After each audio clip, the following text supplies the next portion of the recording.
pense que l'accord de principe ici entendait tout simplement un projet. C'est-à-dire c'est un avant-signature. C'est-à-dire ce sont les drafts, c'est-à-dire après avoir les constitués. Les deux parties posent leurs conditions. Une des parties pourra par exemple dire bon, moi je voudrais que cette guerre puisse prendre fin. Et une autre partie dit oui, pour que votre condition puisse être exaucée ou acceptée, il faut aussi que vous puissiez nous laisser par exemple tel couloir. C'est-à-dire c'est un projet, ce sont des drafts. Les conditions que peuvent poser toutes les deux parties sont fusionnées ensemble et par la suite on donne, n'est-ce pas, à ces deux parties ces drafts pour aller prendre connaissance. Et quand vous allez prendre connaissance, c'est avec un moratoire, c'est-à-dire un délai qu'on peut vous donner. Et c'est comme ça que cet accord de principe entre les gouvernements congolais et l'AFC M23 venait de se passer à Doha. Pour les cas échéants ou pour les cas sous examen, on leur a donné, toutes les deux parties ont reçu un moratoire de 8 jours. C'est-à-dire après à compter les jours de la signature de l'accord de principe.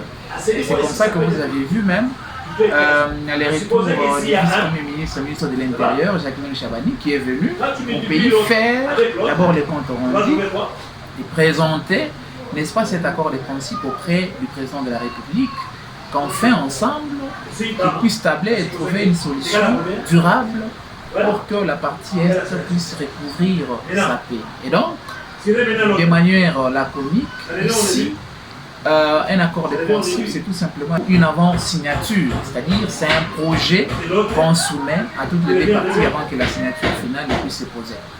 Bon, moi je pense que c'est la seule formule qui nous reste, c'est la seule formule qui doit en principe exister. À part ces principes, rien d'autre ne peut, n'est-ce pas, se poser comme condition.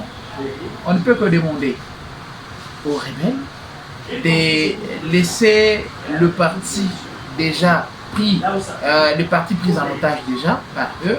On ne peut que leur demander de laisser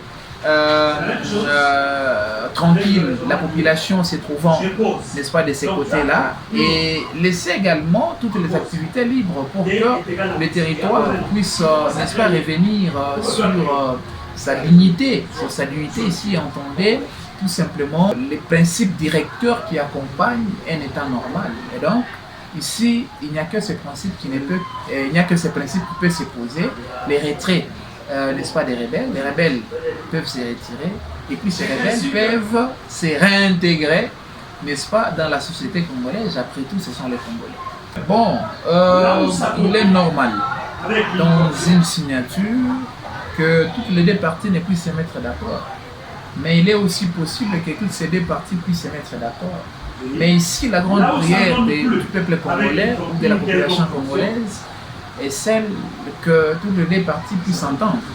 Toutes les deux parties puissent trouver un terrain d'entente, partager les mêmes langages, afin que, n'est-ce pas, la paix puisse revenir sur la partie Est.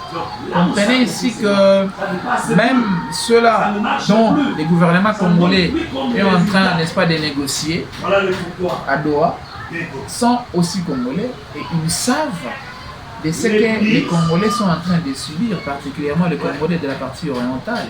Et donc, de ma part, je pense qu'ils vont aussi accepter, parce que personne ne voudra à ce que la guerre puisse continuer.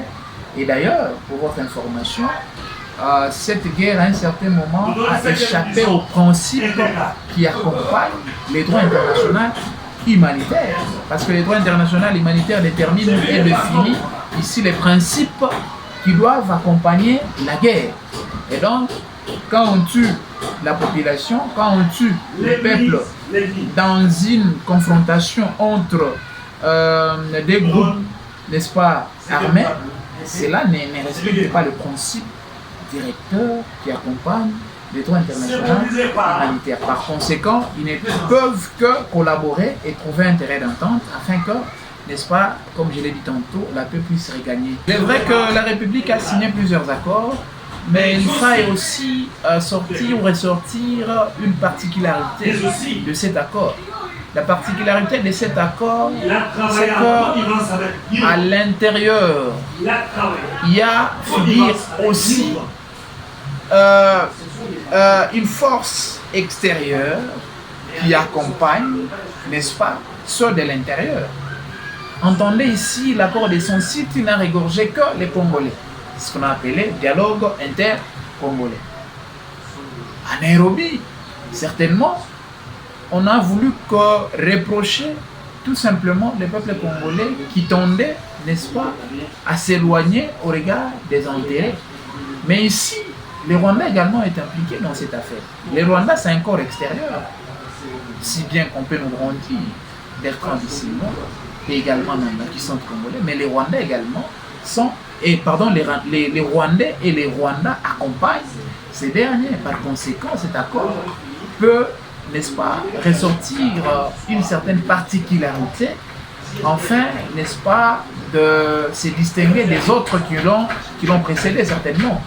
Et ici, entendez que l'accord de Doha doit être un accord et le dernier accord, c'est-à-dire un accord qui viendra mettre fin à ces atrocités qui ont gangréné pendant 30 ans, au-delà d'ailleurs, la partie orientale. C'est-à-dire, je crois que cet accord, comme ça regorge également un corps extérieur qui est le Rwanda, trouvera une solution durable, pas palliative, je dis bien durable, pour que l'Est de la République puisse revêtir la belle robe.